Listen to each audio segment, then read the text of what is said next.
Hello दोस्तों, स्वागत है आपका एग्जाम टाइम में। दोस्तों हम यहाँ पर देख रहे हैं एमपीपीएससी के 1990 से लेकर 2019 तक के ओल्ड क्वेश्चन, किस किस प्रकार के एमपीपीएससी में क्वेश्चन पूछे जाते हैं प्रारंभिक परीक्षा में। अभी हम यहाँ पर जो देख रहे हैं वो है मध्य प्रदेश का इतिहास, यानी कि मध्य प्रदेश के इतिहास से अभी तक कौन कौन से कैसे कैसे क्वेश्चन पूछे गए हैं वो हमने पिछले 2 वीडियो में यहाँ पर देख लिए थे। अभी हम यहाँ पर देखेंगे उसके आगे के प्रश्न। ठीक है, तो हम 55वें क्वेश्चन तक यहाँ पर देख चुके थे, उसके आगे हम यहाँ पर अब देखेंगे कि किस किस प्रकार के और क्वेश्चन पूछे गए हैं।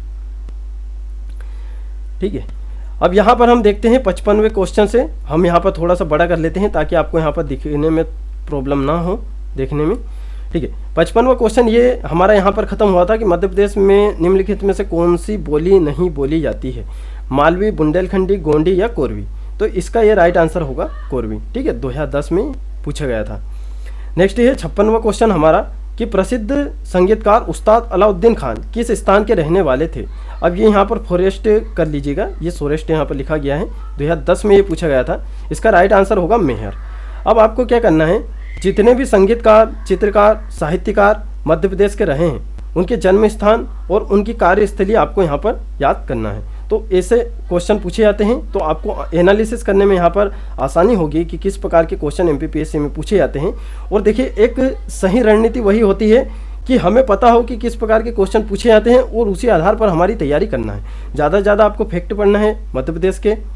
ठीक है, तो यहाँ पर क्वेश्चन का भी हम थोड़ा सा एनालिसिस करके आपको बताएंगे कि किस प्रकार के क्वेश्चन पूछे जाते हैं। नेक्स्ट है दोस्तों कि तानसेन के मकबरा। ठीक है, तो तानसेन का मकबरा कर लीजिएगा। थोड़ा सा यहाँ पर किसी किसी शब्दों में प्रॉब्लम हो सकती है, बाकी यहाँ पर जो आंसर है वो है, हमने यहाँ पर बहुत ही अच्छे तरीके से चेक करके उनका राइट आंसर यहाँ पर टिक किया है। ठीक है, तो आपको यहाँ पर घबराने की आवश्यकता नहीं है कि हमने यहाँ पर थोड़ी सी टाइपिंग मिस्टेक हो जाती है।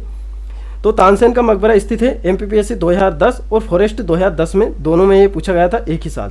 तो देखिए, जो भी फेमस पर्सनालिटी होती है जैसे कि तानसेन और राजा भोज हुए हैं, उसके बाद में यहाँ पर और भी जो व्यक्ति हुए हैं जैसे परमार्दी देव, राजा धंग और मानसिंह तोमर, तो इनके बारे में हर बार क्वेश्चन आता है। तो इनको आप अच्छे से पढ़िएगा, इन्होंने क्या क्या बनवाए हैं, इनके समाधि मकबरे कहाँ कहाँ स्थित है, इनकी क्या विशेष उपलब्धियाँ हैं, क्या बात है इनकी, तो इनसे क्वेश्चन यहाँ पर पूछे जाते हैं। ठीक है, तो जो विशेष चीज़ें होती है, जो विशेष व्यक्ति होते हैं, उनसे ही हमेशा यहाँ पर एमपीपीएससी में क्वेश्चन पूछे जाते हैं। तो इसका ये राइट आंसर है ग्वालियर। तो हम यहाँ पर क्वेश्चन की जड़ तक जाने का भी यहाँ पर थोड़ा सा प्रयास करेंगे ताकि आपको समझ में आ सके कि किस प्रकार से एमपीपीएससी में क्वेश्चन पूछे जाते हैं और उसी अनुरूप आप अपनी तैयारी कीजिएगा। 58वां क्वेश्चन है कि मंडला राजधानी थी, ये 2010 का ये क्वेश्चन है। तो ये गोंड की राजधानी थी। तो अब आप क्या करना है, सिंधिया की कौन सी राजधानी थी, होलकर की कौन सी राजधानी थी और परमारों की कौन सी राजधानी थी। तो ये आपको यहाँ पर ध्यान रखना है, यह आपको यहाँ पर याद करना है। नेक्स्ट है 59वां क्वेश्चन कि मध्य प्रदेश का प्रथम पर्यटन नगर कौन सा है। ये फॉरेस्ट 2010 में पूछा गया क्वेश्चन है। तो भोपाल, ग्वालियर, शिवपुरी या खंडवा। तो इसका जो राइट आंसर है दोस्तों वो है यहाँ पर शिवपुरी। ठीक है, तो ये आपको यहाँ पर ध्यान रखना है। तो अलग अलग शहरों की कुछ कुछ विशेषताएं भी होती हैं, तो ये आपको पढ़ने की आवश्यकता नहीं है, आप मध्य प्रदेश के फैक्ट या डायरेक्ट पढ़ोगे तो ये बहुत ही सिंपल क्वेश्चन है और एमपीपीएससी में ऐसे ही पूछे जाते हैं। ठीक है, यानी कि अगर आप किसी भी परीक्षा की तैयारी कर रहे हो, चाहे एमपीपीएससी हो, चाहे पुलिस हो, एसआई हो, किसी भी परीक्षा की आप तैयारी कर रहे हैं, तो आपको एक चीज़ का ध्यान हमेशा देना होगा कि हमसे सरल प्रश्न गलत ना हो। ठीक है, जो सरल प्रश्न होते हैं वो हमसे गलत ना हो, तो बाकी जो टफ प्रश्न होते हैं यदि वो गलत भी हो जाए तो कोई बात नहीं, बाकी सरल प्रश्न गलत नहीं होना चाहिए। अगर सरल प्रश्न गलत हुए तो आप एग्जाम से वैसे ही बाहर हो। ठीक है, तो यहाँ पर हौसला हारने वाली बात नहीं है, बाकी आपको ये हमेशा ध्यान रखना है। तो सबसे पहले आपकी जो पकड़ है वो सरल सरल प्रश्नों पे होनी चाहिए और कठिन प्रश्न तो किसी से भी नहीं बनते हैं। ठीक है, किसी से भी कुछ कुछ लोग बना लेते हैं, बाकी कठिन प्रश्न में इतने ज़्यादा लोड लेने की आवश्यकता नहीं है। सरल प्रश्न हमसे गलत नहीं होना चाहिए। ठीक है, हमारा एग्जामिनेशन से बाहर होने का एकमात्र यही कारण है कि हम सरल प्रश्न में गलतियाँ कर देते हैं। निम्नलिखित में से कौन सा मंदिर खजुराहो में नहीं है, ये 2010 में पूछा गया है। अब हम आपसे एक क्वेश्चन यहाँ पर पूछेंगे कि देखिए, कंद्रिया महादेव मंदिर, 64 योगिनी और चित्रगुप्त मंदिर, ये सभी खजुराहो में है। दशावतार मंदिर वहाँ पर नहीं है। तो अब आपको ये बताना है कि दशावतार मंदिर जो है वो किस जिले के अंतर्गत आता है। ठीक है, तो अब आज हम क्या है थोड़ा सा यहाँ पर थोड़ा सा अलग टाइप से यहाँ पर बोलने का प्रयास कर रहे हैं ताकि आपको एक एक चीज़ हम यहाँ पर स्पष्ट बोलने का प्रयास कर रहे हैं ताकि आपको अच्छे से आसानी से यहाँ पर समझ में आ जाए। पिछले वीडियो आप हमारे देखोगे तो हम उसमें क्या है थोड़ा सा यहाँ पर फास्ट बोलते थे, तो हमने यहाँ पर थोड़ा सा स्लो किया है। 61वां जो क्वेश्चन है दोस्तों, पुरातात्विक महत्व वाला स्थान मदन महल किला स्थित है, ये 2010 में पूछा गया क्वेश्चन है। तो इसका जो राइट आंसर होगा वो होगा यहाँ पर जबलपुर। उसके बाद में यहाँ पर भारत का सबसे अधिक आदिवासी जनसंख्या वाला राज्य कौन सा है, ये भी 2010 में पूछा गया क्वेश्चन है। तो इसका जो राइट आंसर है दोस्तों वो है यहाँ पर मध्य प्रदेश।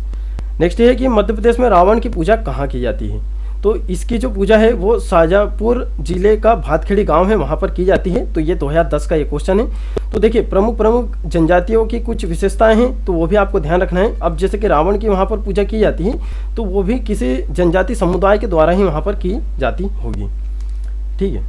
उसके बाद में यहाँ पर बात करते हैं कि कालिदास के किस ग्रंथ में अमरकंटक का सौंदर्य चित्रण किया गया है, ठीक है। तो यहाँ पर मैं कर लीजिएगा आप 2010 में पूछा गया क्वेश्चन है दोस्तों। तो इसका जो राइट आंसर है वो है यहाँ पर मेघदूत। अब आपको क्या करना है, कालिदास की जितनी भी रचनाएं हैं, कुमार संभवम, शाकुंतलम, ऋतुसंहारम और विक्रमोर्वशीयम, अब इनकी क्या क्या विशेषताएं हैं, तो 1 से 2 विशेषताएं आपको यहाँ पर ध्यान रखना ही होगा। क्योंकि अगर कुमार संभवम के बारे में यदि आपसे मेंस में भी 3 मार्कर में पूछा जाए तो आपको कम से कम 3 फैक्ट उसके बारे में पता होना चाहिए। पहला फैक्ट तो आपका यही बन जाएगा कि कालिदास के द्वारा रचित ग्रंथ, उसके बाद में यहाँ पर कुमार संभवम में क्या बताया गया है, क्या उसकी विशेषता है, ठीक है। तो इसमें शंकर व पार्वती के पुत्र कुमार के बारे में यहाँ पर चर्चा की गई है, ठीक है। तो इसमें शाकुंतलम में शकुंतला के बारे में यहाँ पर चर्चा है। तो आपको इस प्रकार से भी यहाँ पर थोड़ा सा पढ़ना है। उसके बाद में यहाँ पर विदेशी पर्यटन के लिए मध्य प्रदेश का कौन सा पर्यटन स्थल सर्वाधिक आकर्षण का केंद्र रहा है, तो ये 2010 में पूछा गया था। अब ये दोस्तों ये उस टाइम का करंट का क्वेश्चन हम इसे मान सकते हैं। तो ये खजुराहो है इसका राइट आंसर। अब नेक्स्ट क्वेश्चन है 66वां क्वेश्चन हमारा कि आला उदल संबंधित है, ये 2010 का दोस्तों ये क्वेश्चन है। इसका जो राइट आंसर है वो है महोबा। तो महोबा से संबंधित है। अब आपको पता होना चाहिए कि जो महोबा है वो महोबा बुंदेलखंड क्षेत्र के अंतर्गत आता है। आला उदल वहाँ पर बहुत ही फेमस है, उनके वहाँ पर गीत भी गाए जाते हैं और आला खंड इनकी एक रचना है, उसमें से उनका जो वीरता का बखान उसमें किया गया है। तो उसके जो गीत होते हैं वो बहुत ही अच्छे होते हैं मतलब सुनने में। और आला उदल जो है ये आप ये बताओगे कि जो आला उदल थे वो किस शासक के कार्यकाल में थे, ठीक है। तो चंदेल शासक तो थे वहाँ पर, तो किस शासक के कार्यकाल से ये संबंधित थे ये आपको यहाँ पर कमेंट करके बताना है। तो 2 क्वेश्चन हमने आपसे यहाँ पर पूछ लिए हैं। नेक्स्ट है दोस्तों कि भारत में इंग्लैंड का कौन सा दूत जहांगीर के पीछे अजमेर से मांडू आया था, ये 2010 का दोस्तों ये क्वेश्चन है। इसका जो राइट आंसर है वो है टॉमस रो। नेक्स्ट है कि राजा भोज ने शासन किया था, ये 2010 का ये क्वेश्चन है। एमपीपीएससी 2010 में ये पूछा गया था प्रीलिम्स में। तो देखिए ये है यहाँ पर धार। अब यहाँ पर अगर भोपाल रहता तो आप उसमें भी थोड़ा सा यहाँ पर कन्फ्यूज हो जाते। बाकी अगर परमारों की यदि बात की जाए कि जो परमार वंश का जो शासन किया था टोटल परमार वंशों ने, तो उसका जो राइट आंसर होता वो फिर होता भोपाल, क्योंकि उन्होंने सबसे पहले भोपाल को राजधानी बनाया था। उसके बाद में राजा भोज ने भोपाल से धार राजधानी यहाँ पर स्थानांतरण किया था। तो यहाँ पर राजा भोज का जो शासन था वो धार पर था। नेक्स्ट है कि गोंड जनजाति का सामाजिक सांस्कृतिक अध्ययन निम्नलिखित में से किसने किया, फॉरेस्ट 2010 में पूछा गया क्वेश्चन है। तो ये प्रोफेसर श्यामाचरण दुबे ने, ठीक है। तो विशेष व्यक्ति है, जैसे कि भीमबेटका की खोज किसने की है, उसके बाद में यहाँ पर पचमढ़ी की खोज किसने की है, वाटरफॉल जैसे कि इंदौर का जो वाटरफॉल है उसकी खोज किसने की है। तो इस प्रकार से भी यहाँ पर क्वेश्चन आते हैं। तो आपको यहाँ पर क्या है एनालिसिस करके भी हम बता रहे हैं कुछ क्वेश्चन का। तो जो भी क्वेश्चन है उनके यहाँ पर हम जड़ तक जाने का प्रयास कर रहे हैं कि ये क्वेश्चन यानी कि जो एग्जामिनर है उसने ये क्वेश्चन बनाया होगा तो वो किस आधार पर बनाया होगा, यानी कि वो क्या जानना चाहता है। तो इस प्रकार से आपको यहाँ पर ध्यान रखना है, यानी कि उनका जो पूछने का तरीका है वही यहाँ पर बता देता है कि उनको कैसे सिविल सेवक चाहिए। नेक्स्ट ये दोस्तों कि निम्नलिखित में से किस जनजाति की मध्य प्रदेश में अधिकतम जनसंख्या है, तो आप सभी को पता है भील जनजाति। ये फॉरेस्ट 2010 में पूछा गया था।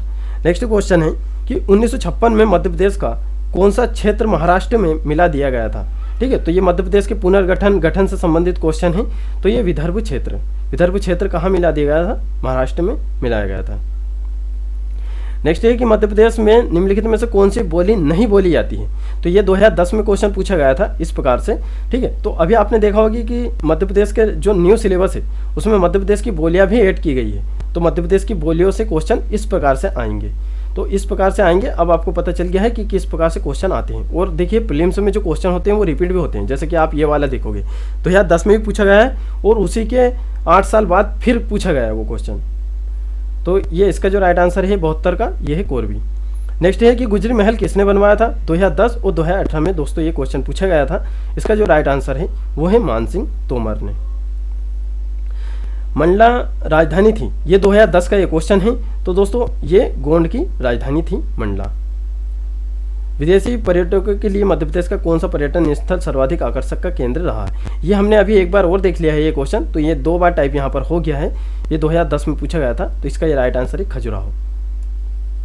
नेक्स्ट देख लेते हैं हम क्वेश्चन यहाँ पर, बांधवगढ़ राष्ट्रीय उद्यान कहाँ पर स्थित है? ठीक है, तो वैसे तो ये जो क्वेश्चन है दोस्तों, ये क्वेश्चन कहाँ रहना था? ये रहना था भूगोल वाले में।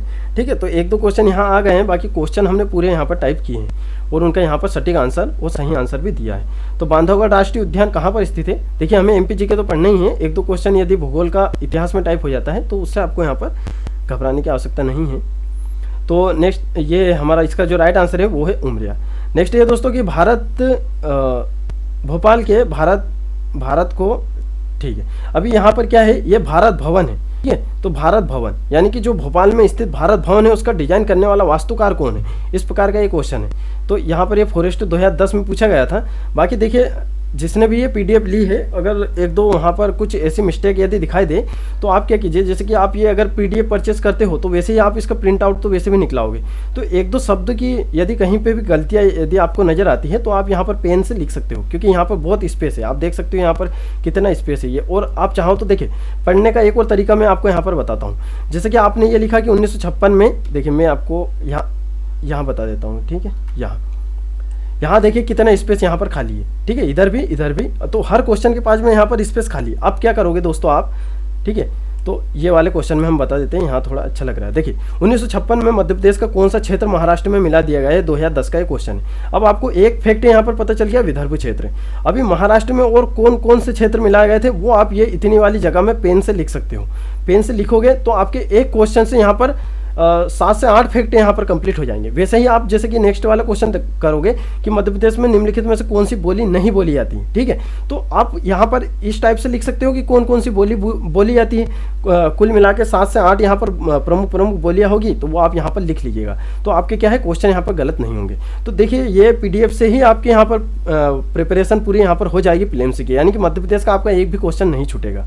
और बाकी आप क्या करोगे, एक छोटा सा पेज बना के उसमें भी मध्य प्रदेश के थोड़े बहुत यहाँ पर फैक्ट लिख के इसमें ही आप ऐड कर लोगे। ये 60 पेज की ये PDF है, तो आपके 70 पेज में पूरा MPG के यहाँ पर कंप्लीट हो जाएगा। तो ये भी एक तरीका होता है पढ़ने का, यानी कि यही क्वेश्चन से संबंधित। देखिए आप सभी को ये तो पता है कि जैसे क्वेश्चन पूछे जाते हैं वैसे ही वापस से रिपीट भी होते हैं कई क्वेश्चन। तो आप यहाँ पर क्या करोगे, इस प्रकार से भी थोड़ा सा यहाँ पर पढ़ सकते हो। बाकी आपके पास जो MPG की जो बुक वगैरह हैं तो उनसे भी आप यहाँ पर पढ़िए। ठीक है दोस्तों, तो ये 4 से कोरिया है इसका राइट आंसर। नेक्स्ट हम देख लेते हैं निम्नलिखित में से कौन से स्वतंत्रता सेनानियों का जन्म मध्य प्रदेश में हुआ है? ये 2010 का ये क्वेश्चन है। तो ये टंटिया भील है, उसके बाद में यहाँ पर चंद्रशेखर आजाद है। तो दोनों का ही जन्म कहाँ हुआ है? मध्य प्रदेश में हुआ है। नेक्स्ट है कि अकबर के साथ युद्ध करने वाली दुर्गावती खालिस्तान की रानी थी। कहाँ की रानी थी? मंडला की रानी थी। यह आपको यहाँ पर ध्यान रखना है। नेक्स्ट है दोस्तों हमारा यहाँ पर देखिए 81 क्वेश्चन तक हम यहाँ पर देख रहे हैं। निम्नलिखित में से कौन सा संस्कृत कवि मध्य प्रदेश का नहीं है? तो कल्हण मध्य प्रदेश से संबंधित नहीं है, बाकी भवभूति, मंडन मिश्र, ठीक है, उसके बाद में यहाँ पर कालिदास। ठीक है, तो ये मंडन मिश्र नहीं है, ये हम आपको बता देंगे। ठीक है, तो मंडन मिश्र नहीं है, ये और कुछ है। तो बाकी यहाँ पर इसका जो राइट आंसर है वो है कल्हण। और आपके पास जो MPGK के या फिर MPPSC के जो प्रीवियस ईयर के क्वेश्चन पेपर हैं दोस्तों, वो भी आपके पास रखे होंगे। वो 2010 वाले आप पेपर देखोगे तो उसमें से भी आप यहाँ पर थोड़ा सा ऐड कर सकते हो। ठीक है, तो आपको पढ़ने का हमने तरीका बता दिया है कि यहाँ पर कौन कौन से मध्य प्रदेश से संबंधित यहाँ पर कवि है, तो उनके सारे का आप यहाँ पर नाम लिख लीजिए छोटे में, जो भी प्रमुख है या जिसे आप याद करने में बार बार भूल जाते हैं। अब नेक्स्ट क्वेश्चन है कि कालिदास अकादमी की स्थापना किस सन में हुई थी? तो ये 1977 में हुई थी। ये 2010 का ये क्वेश्चन है। ठीक है, तो थोड़ी सी कहीं यहाँ पर प्रिंटिंग मिस्टेक है थोड़ी सी, तो ये आपको यहाँ पर ध्यान रखना है। हमने आपको बता भी दिया है किस प्रकार से आपको पढ़ना है। तो इस वीडियो के अंतर्गत हमने 81 क्वेश्चन यहाँ पर देख लिए हैं। अब इसके आगे के हम यहाँ पर देखेंगे। अभी देखिए दोस्तों, हमारे क्या है, वीडियो यहाँ पर थोड़े से लेट आ रहे हैं क्योंकि अभी हमें यहाँ पर आंसर भी चेक करना पड़ता है। उसके बाद में यहाँ पर और भी जो हमारे नोट्स हैं, हैंड रिटन नोट्स भी हम अभी बना रहे हैं। उसके बाद में जो आपके हमने बोला था कि संविधान इतिहास की 3 मार्कर की PDF हम टाइप कर रहे हैं, तो सभी हमें यहाँ पर थोड़ा सा करना पड़ता है। तो इसलिए यहाँ पर जो वीडियो है डेली के 1-2 वीडियो यहाँ पर आते रहेंगे यूट्यूब पर भी। और बाकी अभी यहाँ पर थोड़ा सा टाइम लग रहा है, सभी काम एक साथ आ गए हैं। उसके बाद में आप भी अपनी तैयारी अच्छे से कीजिए क्योंकि अभी थोड़ा कोरोना वगैरह चल रहा है, तो नियमों का पालन यहाँ पर कीजिए और उसके बाद में अपनी पढ़ाई पर अच्छे से यहाँ पर ध्यान दीजिए। ठीक है दोस्तों, तो इसी प्रकार हमारे यहाँ पर चलते रहेंगे और बाकी हमारे नोट्स वगैरह यहाँ पर बहुत जल्द आएंगे। बाकी आपको हमने जो बुक लिस्ट का वीडियो बनाया है उस प्रकार से आप अपनी बुक ले सकते हो। और बाकी 3 मार्कर, 5 मार्कर, 11 मार्कर की चिंता ना करें, ये हम आपको प्रोवाइड करेंगे। ठीक है, देखिए हमारे जो नोट्स हैं कुछ टाइप में आएंगे, कुछ यहाँ पर हैंड रिटन आएंगे। तो देखिए अभी इतना सब बनाना रहता है तो इसमें थोड़ा सा यहाँ पर टाइम लगता है, टाइम लगेगा। बाकी आपको चीज़ें बहुत सटीक और सही मिलेगी, यानी कि शब्द सीमा के अनुरूप। जो शब्द सीमा अभी 2020 में दी गई है उसी के अनुरूप हम यहाँ पर बना रहे हैं। ठीक है, तो हमने आपको बता दिया है कि इस प्रकार से हमारी प्रोसेस रहेगी। ठीक है दोस्तों, मिलते हैं फिर नेक्स्ट वीडियो में।